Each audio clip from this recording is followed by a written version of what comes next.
Gestion du temps, calendrier et échéancier.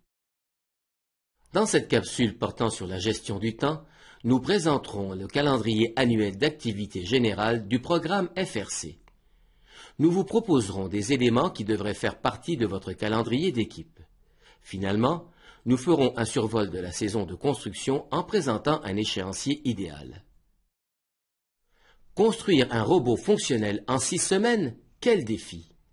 Garder son énergie, sa passion et sa santé en plus, c'est faisable, pourvu qu'on planifie le tout adéquatement.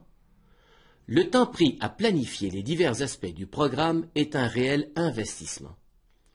Une planification générale doit être préparée pour toute l'année, mais chaque comité ou unité de travail doit faire le même exercice à plus court terme. La clé du succès est de prévoir également des moments pour faire le bilan de l'avancement de chaque comité et de toujours garder du temps pour faire des tests. Tous les membres de l'équipe doivent avoir accès au calendrier. Le chef d'équipe a le devoir de rappeler les échéances et de demander de l'aide si les ressources venaient à manquer. Voici un calendrier général et annuel illustrant comment les activités entourant le programme de robotique FRC peuvent se distribuer toute l'année durant. Il faut évidemment surveiller certaines échéances incontournables.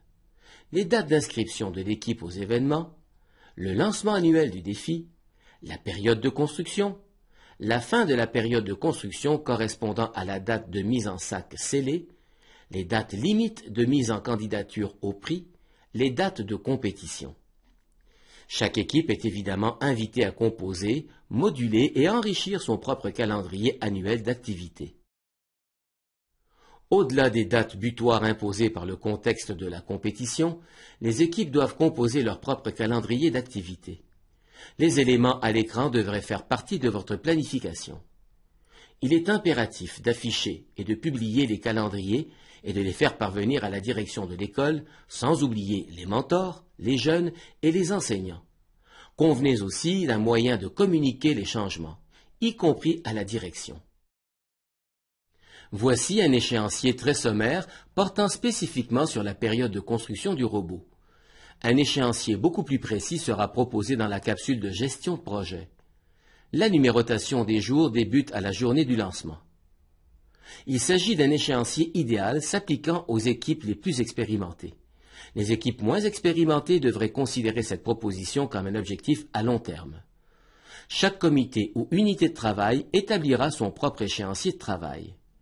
Vous devez respecter sans faute le calendrier officiel et, le plus possible, votre planification générale. Ne négligez surtout pas le temps de réglage, de pilotage et de test. Regardons plus en détail le déroulement de la phase de construction.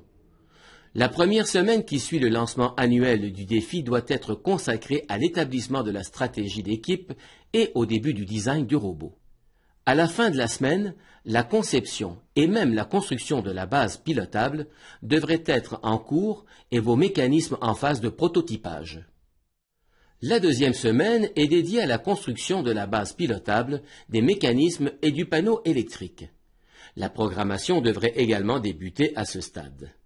L'objectif premier est la complétion de la base pilotable à la fin de la deuxième semaine.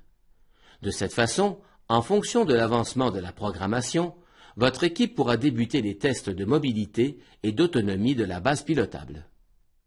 Lors de la quatrième semaine, vous devriez être en mesure d'intégrer les différents systèmes de votre robot et d'en finaliser le câblage. Restez vigilant lors de cette dernière étape. Une bonne partie des contretemps en compétition sont dus au câblage. Ayez comme objectif de terminer le robot dans sa forme fonctionnelle au 29e jour de construction. Pare-chocs et décorations pourront être ajoutés ultérieurement. Les tests, les ajustements, le calibrage, la recherche de précision débutent alors. Accordez du temps de pratique à vos pilotes. Un pilote ayant pratiqué fera gagner le pire des robots, mais un conducteur n'ayant pas pratiqué fera perdre le meilleur des robots. Dès que la liste d'inspection est diffusée, prenez le temps de passer en revue chaque item que les inspecteurs vérifieront. N'hésitez pas à demander de l'aide des conseillers techniques de Robotique First Québec. Apportez les correctifs dès maintenant et soulagez-vous du stress des inspections en début d'événement. À mesure que vos comités terminent leur travail, dirigez-les vers les autres aspects de la construction, le chariot de transport, l'aménagement du puits, la décoration, la visibilité des partenaires, etc. Ces tâches peuvent évidemment être entreprises à d'autres moments de la saison. Ne laissez jamais le perfectionnisme nuire à l'obtention d'un travail bien fait. Vous connaissez vos limites, n'essayez pas de les dépasser. Sachez déléguer, répartir les tâches selon l'échéancier et faire confiance tout en supportant et valorisant les membres de votre équipe, mentors comme jeunes. Sachez gérer le projet en équipe. Rappelez-vous qu'il y a plusieurs personnes qui voudront et pourront vous aider. Finalement, il existe plusieurs outils de gestion de projet qui intègrent la gestion du temps.